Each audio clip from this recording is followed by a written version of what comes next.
Hello friends, कैसे हैं आप सब लोग। आई होप आप लोग बहुत बढ़िया होंगे। मैं KR सैनी सभी का स्वागत करता हूं। दोस्तों, अब जो है लोको पायलट का ड्रेस कोड चेंज होने वाला है। बहुत लंबे समय के बाद में अब लोको पायलट का ड्रेस कोड यहाँ पे चेंज होने जा रहा है। 11 टाइप के ड्रेस कोड उठाए गए हैं, उनमें से एक ड्रेस कोड यहाँ पे सेलेक्ट करना होगा। इसके ऊपर वोटिंग होगी, फिर जो है फाइनल यहाँ पे होगा कि लोको पायलट के लिए कौन सी ड्रेस यहाँ पे सबसे बेस्ट रहने वाली है। आप सभी दोस्तों को मैं 11 के 11 टाइप के जो ड्रेस कोड है वो दिखाने वाला हूँ। आप कमेंट करके बता सकते हैं कि कौन सा ड्रेस कोड आपको ज़्यादा बेहतर लगा है और क्यों लगा है। साथ ही नए जो कर्मचारी है या जो नए रेलवे एस्पायर्स है, लोको पायलट जो बनने वाले हैं, वो भी इस वीडियो में देख के बता सकते हैं कि भविष्य में आपकी जो वर्दी है किस टाइप की रहने वाली है। और मैं अगर लोको पायलट होता तो मैं अपना ड्रेस कोड किस हिसाब से चुनता, वो भी आप सभी लोगों के साथ में साझा करने वाला हूँ। साथ दोस्तों, RRB NTPC और JEE भर्ती नई जो भर्ती है 2025 की, वो इसी महीने नोटिफिकेशन जारी होने वाला है।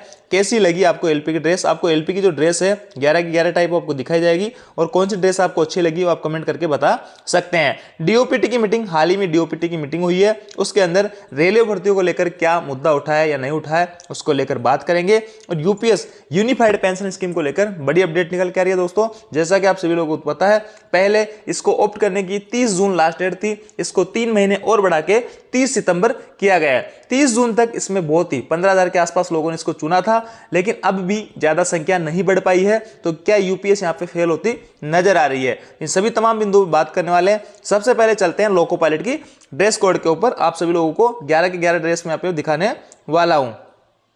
देखिए दोस्तों, स्क्रीन पे पहला ड्रेस कोड आ चुका है। मेल और फीमेल का ये ड्रेस कोड यहाँ पे ये रह सकता है। सेकंड नंबर जो है ये ड्रेस कोड यहाँ पे रखा गया है। तीसरे नंबर पे दोस्तों यहाँ पे ये ड्रेस कोड रखा गया है। ये जो मैं आपको सीक्वेंस वाइज बता रहा हूँ, आप यहाँ पे बता सकते हैं कि हमारे को ये ड्रेस कोड ठीक लग रहा है और क्यों लग रहा है, वो भी आप बता सकते हैं। तीसरे नंबर पे रहेगा। 4 नंबर पे ये ड्रेस कोड रह सकती है।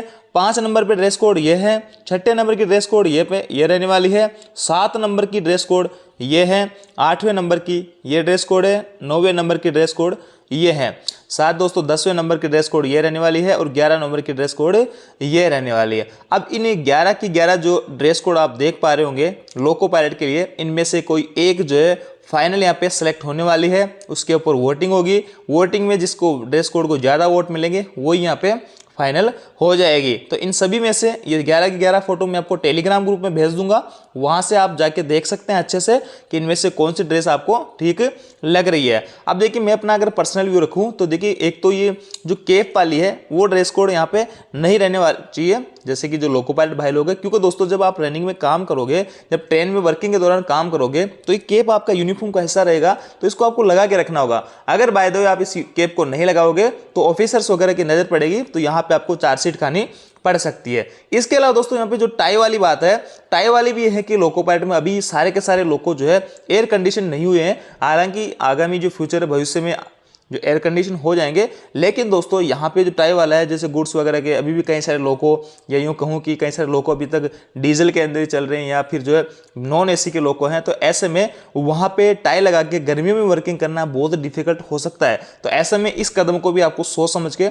रखना चाहिए कि टाई और कैप जो है यहाँ पे रहनी चाहिए या नहीं रहनी चाहिए। हाँ, ब्लेजर का मैं यहाँ पे समर्थन करूँगा कि आपकी जो सर्दियों के अंदर इस टाइप का ब्लेजर या फिर जो है और भी किसी टाइप का ब्लेजर आप यहाँ पे काम में ले सकते हैं। इस टाइप की कोटी आप इसमें काम में ले सकते हैं, ये भी इसमें हो सकता है।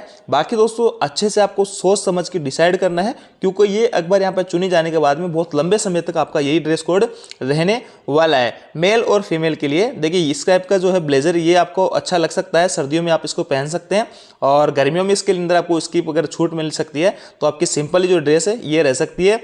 और टाई वाला इश्यू मैंने आपको बता दिया है। हालांकि AC वाले जो लोको रहेंगे वहाँ पे आपको टाई में ज़्यादा दिक्कत नहीं आएगी, लेकिन एक तरीके से ये रहेगा कि अगर आप नॉन टाई कभी टाई नहीं लगाओगे तो वहाँ पे अगर अधिकारी वगैरह की नज़र पड़ेगी तो आपको यहाँ पे चार्जशीट वगैरह मिल सकती है। तो ऐसे में आप लोगों को सोच समझ के अपना ड्रेस कोड चुनना चाहिए। जो ड्रेस कोड आप लोग चुनोगे वही फाइनल रहने वाला है। तो सभी की 11 में से आपको कौन सी ड्रेस कोड अच्छी लगी, आप कमेंट करके मैं बता सकते हैं। सेकंड दोस्तों, बात करते हैं NTPC और JEE की भर्ती, नई भर्ती के बारे में। तो देखिए, 10/10/2024 को ये जो एनुअल कैलेंडर जारी किया गया था 2025 का रिक्रूटमेंट थ्रू RRB के द्वारा, तो इसके आधार पर अपन कह सकते हैं कि आपका जो RRB JEE और NTPC की जो भर्ती है इस महीने यानी अगस्त के महीने में देखने को मिल सकता है। देखिए दोस्तों, इसकी जो टाइमलाइन दे रखी थी जुलाई से सितंबर देख रखी थी, जुलाई यहाँ पे गुजर चुका है, अभी आपका चल रहा है अगस्त। अगस्त में पूरी पॉसिबिलिटी है कि आरआरबी एनटीपीसी और जेई का जो है शॉर्ट नोटिस हो या नोटिफिकेशन आपको देखने को मिल सकता है। अगर यहाँ पे अगस्त में नहीं मिलता है तो आपको सितंबर फर्स्ट वीक में आपको जरूर देखने को मिलेगा। तो इस एक महीने के साइकिल के अंदर अंदर आपको आरआरबी एनटीपीसी, आरआरबी जेई दोनों की भर्तियां देखने को मिलेगी। साथ ही दोस्तों मैं आपको क्लियर करना चाहूंगा कि इस बार जो भर्तियां हैं आपको ज़्यादा नहीं देखने को मिलेगी, क्योंकि दोस्तों आपका एनुअल है नहीं, हर साल भर्तियां पे होने वाली है। उस अकॉर्डिंग यहाँ पे हो सकता है आपकी एनटीपीसी की जो भर्ती है वो पिछली बार जो है आपको 8,000 तक ग्रेजुएट लेवल की थी और 3,000 की नहीं 11,000 के करीब थी दोनों की मिला के।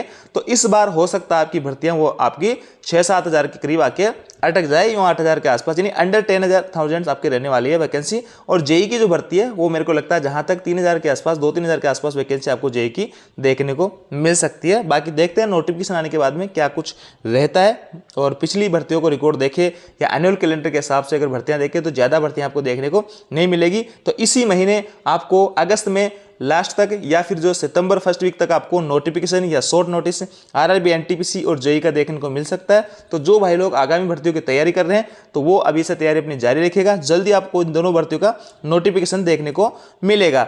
इसके अलावा दोस्तों पैरामेडिकल कैटेगरीज की जो भर्तियां हैं आपकी आपने देखा अभी उसका नोटिफिकेशन शॉर्ट नोटिस वगैरह जारी किए गए थे।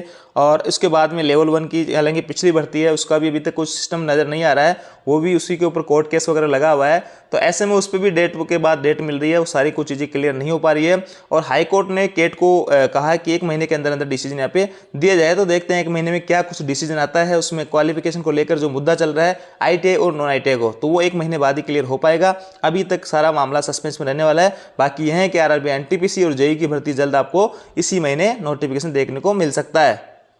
थर्ड टॉपिक की बात करते हैं दोस्तों, डीओपीटी की जो मीटिंग हुई थी उसके अंदर रेलवे का मुद्दा क्या रहा। जैसे कि आप सभी लोगों को पता है एसएससी को लेकर बहुत लंबे या बहुत बड़े लेवल पे एक तरीके से कह सकते हैं कि प्रोटेस्ट चल रहा है, सभी टीचर्स वगैरह इसमें यहाँ पे इस आंदोलन में शामिल है। तो ऐसे में जो डीओपीटी के साथ में मीटिंग हुई है राकेश सर, अभिनय सर वगैरह की, तो ऐसे में क्या मुद्दा रेलवे के बारे में क्या कुछ चीज़ें निकल के आई वो भी मैं आपको क्लियर कर देता हूँ। हालांकि टेलीग्राम ग्रुप में मैंने पोस्ट करके आपको जानकारी दे दी थी, फिर मैं आपको बता देता हूँ।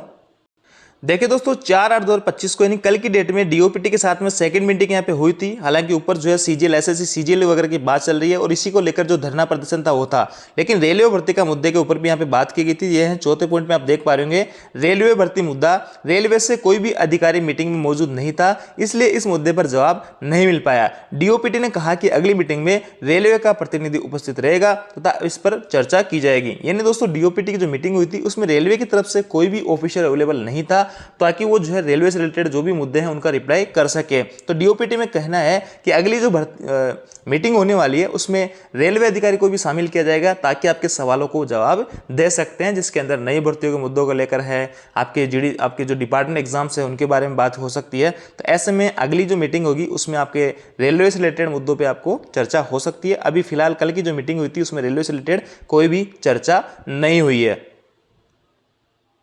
अब दोस्तों बात करते हैं फाइनल अपडेट के ऊपर। यूपीएस यूनिफाइड पेंशन स्कीम को लेकर बड़ी अपडेट है। जैसा कि आप सभी लोगों को पता है सरकार ने एनपीएस के अंतर्गत एक यूपीएस स्कीम लेकर आई है, जिसको चुनने पे आपको यहाँ पे पेंशन वगैरह मिल सकती है 50% में। आपका जो कॉप्स कट रहा है अभी 10% बेसिक प्लस डीए का, वो आप लोगों को नहीं मिलेगा अगर आप यूपीएस सुनते हो तो। और भी कई तरीके के तमाम तरीके के फीचर्स है, आप सभी लोग इसके बारे में जानते होंगे। लेकिन यह है कि अभी तक यूपीएस को कितने लोगों ने चुना है। तो देखिए अभी हाल ही की खबर है 31,555 केंद्रीय कर्मचारियों ने यूपीएस को चुना। नई दिल्ली प्रेस। सरकार ने सोमवार को यानी पिछले वीक की ये बात है संसद में बताया कि 20 जुलाई तक केंद्र सरकार के 31,555 कर्मचारियों ने एकीकृत पेंशन योजना को चुना।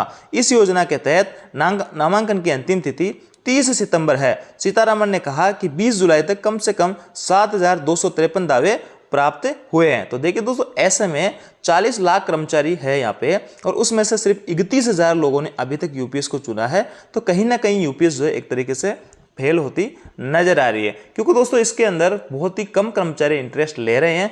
और इसमें अगर आप जाते हो तो आपको जो पेंशन तो मिल जाएगी, लेकिन आपका जो पैसा कटा है बेसिक प्लस डीए जो भी वर्तमान में कट रहा है एनपीएस के कटौती के रूप में, तो वो आपको बाद में नहीं मिलने वाला है। हालांकि उसमें से भी आप 60% की निकासी कर सकते हो, लेकिन फिर आपको पेंशन पूरी नहीं मिलेगी। तो ऐसे में कर्मचारी पूरी तरीके से कंफ्यूज है कि यूपीएस में जाए या फिर नहीं जाए। तो इसमें दोनों का आपको ओपीएस और यूपीएस एनपीएस और यूपीएस दोनों का एनालिसिस करना चाहिए, उसके बाद में आपके लिए कौन सी बेहतर रह सकती है। अगर आप लोगों को एनपीएस के अंदर ही रहना है तो उसके लिए आपको कोई भी फॉर्म भर के नहीं देना है, आप एनपीएस में रहोगे और तो एनपीएस में एचडी रह जाओगे, उसके लिए कोई भी चीज़ आपको करने की आवश्यकता नहीं है। और अगर आप यूपीएस में जाना चाहते हो तो आपको फॉर्म वगैरह भर देना पड़ेगा, ऑनलाइन या ऑफलाइन दोनों तरीके से आप यूपीएस चुन सकते हो। एक बार अगर आपने एनपीएस से यूपीएस चुन लिया तो उसके बाद में भविष्य में कभी भी आप यूपीएस से फिर एनपीएस में वापस नहीं आ सकते हो। तो ऐसे में जो भी कदम लो सोच समझ के उठाइए। और हालांकि यहाँ पे कर्मचारी और कर्मचारी संगठन है, उनकी लगातार लंबे समय से मांग है कि हमारे को ओपीएस दिया जाए।